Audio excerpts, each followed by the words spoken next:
बिस्मिल्लाहिर्रहमानिर्रहीम। अस्सलामुअलैकुम मेरे प्यारे बहन भाइयों। उम्मीद है आप सब लोग अल्लाह के फजल से ठीक ठाक होंगे।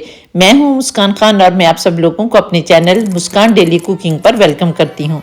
अंडों का ऑमलेट बच्चों बड़ों बूढ़ों सबका फेवरेट होता है और सुबह नाश्ते में तकरीबन हर घर में बनता है। लेकिन अगर कभी अंडे खत्म हो जाएं या कभी लाना भूल जाएं और फिर अंडों का ऑमलेट खाने को दिल करे, खास तौर पर रमज़ान में सहरी में, तो फिर क्या करें? तो आपने परेशान नहीं होना, क्योंकि आज आपकी बहन आप लोगों के लिए अंडों के बगैर ऑमलेट बनाने की बहुत ही टेस्टी नई और अनोखी रेसिपी लेकर आई है, जिसे खाकर आप बेख्तियार कह उठेंगे काश पहले पता होता। तो चलिए देख लेते हैं कि बगैर अंडों के ऑमलेट कैसे बनाना है। और अगर रेसिपी पसंद आए तो फिर इसे फैमिली फ्रेंड्स के साथ शेयर कर दें और अगर चैनल पर नए हैं तो चैनल को भी सब्सक्राइब कर लें। तो अंडों के बगैर ऑमलेट बनाने के लिए भी हमने सबसे पहले कुछ सब्जियां जो हैं उनको बारीक चॉप कर लेना है, जिसमें प्याज लेंगे, टमाटर लेंगे, सब्ज़ मिर्चें लेंगे और सब्ज़ धनिया लेंगे। और इन सारी सब्जियों को हमने बहुत बारीक बारीक जो है वो चॉप कर लेना है। और यहाँ पर चॉप करने के बाद हम इनको साइड पर रखते हैं और फिर आपने एक बड़ा सारा बर्तन लेना है और इसके अंदर आपने 1 कप बेसन डालना है और आपने छान कर बेसन लेना है। और इसके साथ ही अपने 1/4 कप मैदा लेना है और मैदे को भी छान कर लेना है।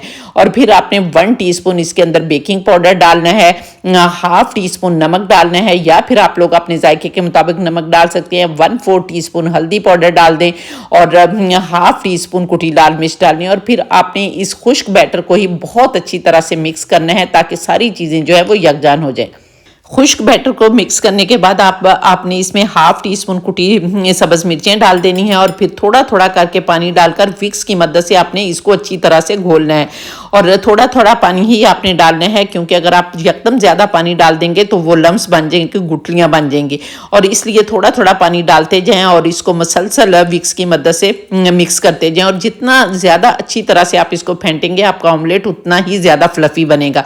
तो यहाँ पर इसको बहुत अच्छी तरह से फेंटने के बाद अब हमने जो सब्जियां काट के रखी हुई हैं वो सब्जियां डाल देंगे, जिसमें 2 टेबलस्पून आपने प्याज डाल देने हैं, 1 टेबलस्पून आपने टमाटर डाल देने हैं और इसके साथ ही आपने सब्ज़ धनिया डाल देना है। और फिर दोबारा से इन सारी चीज़ों को बहुत अच्छी तरह से मिक्स करना है। और अगर आपका बैटर गाढ़ा लगे तो आपने थोड़ा सा पानी और डाल लेना है।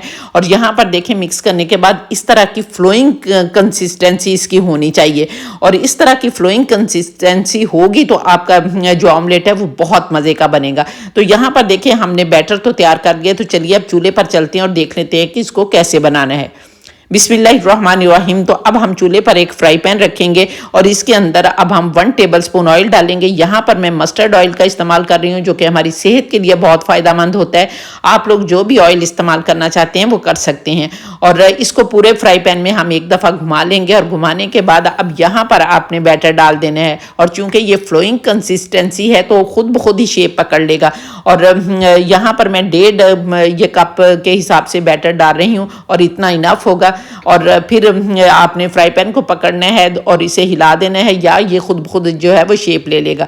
और यहाँ पर फिर आपने इसको 2-3 मिनट के लिए पकने देना है, लेकिन बिल्कुल स्लो आंच पर आपने पकाना है। अगर हाई आंच पर पकाएंगे तो आपका ऑमलेट जो है वो ठीक नहीं बनेगा, इसलिए बिल्कुल स्लो आंच पर आपने इसको पकाना है। और जब ऊपर से पक जाएगा तो फिर हम इसको फ्लिप कर देंगे।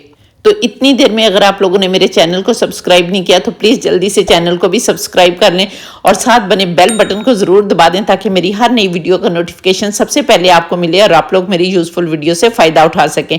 और इसके साथ ही प्लीज़ मुझे फेसबुक और इंस्टाग्राम पर भी फॉलो कर लें। और एक लाइक का बटन होता है, प्लीज़ उसे भी दबा दिया करें। आप लाइक के बटन को दबाना जो है वो भूल जाते हैं, क्योंकि आपका एक लाइक जो है वो मेरे लिए डायमंड की हैसियत रखता है।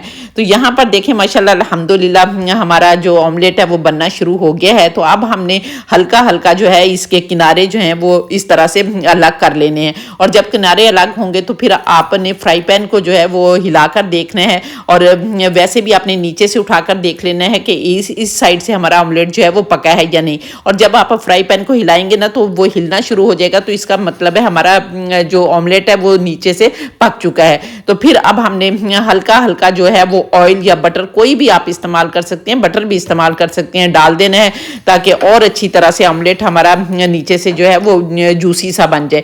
और फिर आपने इसको पलट देना है। बिस्मिल्लाहिर्रहमानिर्रहीम। तो यहाँ पर देखें माशाल्लाह अल्हम्दुलिल्लाह बहुत ही प्यारा कलर आया है।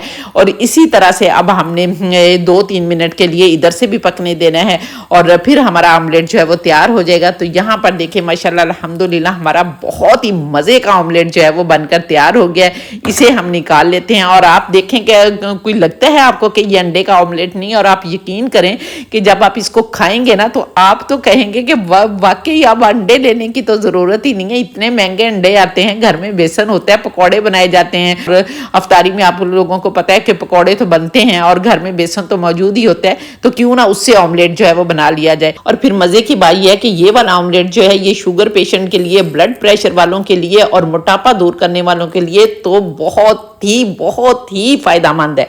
आप यकीन करें कि आप एक दफ़ा इसको बनाकर खाएं, एक तो आपको मज़ा बहुत आएगा और दूसरे आपका वज़न भी कम होगा, आपका शुगर लेवल भी ठीक होगा, आपका ब्लड प्रेशर भी ठीक होगा और आप दवाएं भी देंगे। तो यहाँ पर देखें हमने दूसरा ऑमलेट भी बना लिया। तो ये देखें माशाल्लाह अल्हम्दुलिल्लाह बहुत ही मज़े के, बहुत ही फ्लफ़ी। मैं कहती हूँ कि आप लोगों के घरों में अगर बुजुर्ग हैं ना, आप उनको भी खिलाएंगे तो वो भी उंगलियां चाट जाएंगे और वाह वाह कर उठेंगे और आपके हाथ चूम लेंगे कि हमारी बहू ने या बेटी ने या जिसने भी हमें खिलाया है बहुत मज़े का खिलाया। और बेख्तियार कहने को दिल कर रहा है फाबिया ये लाई रब्बी को मत कज़ीबन के मेरे परवरदिगार ने कितनी प्यारी प्यारी नेमतें दी हैं जिनको हम बनाते खाते और अल्लाह का शुक्र अदा करते हैं। तो उम्मीद है आपको मेरी रेसिपी पसंद आई होगी। अगर रेसिपी पसंद आई है तो इसे जल्दी से फैमिली फ्रेंड्स के साथ शेयर कर दें, और अगर आप लोग इस रेसिपी को टिकटॉक पर देख रहे हैं तो फिर इसे रीपोस्ट भी कर दें ताकि दूसरे फ्रेंड्स भी इससे फ़ायदा उठा सकें।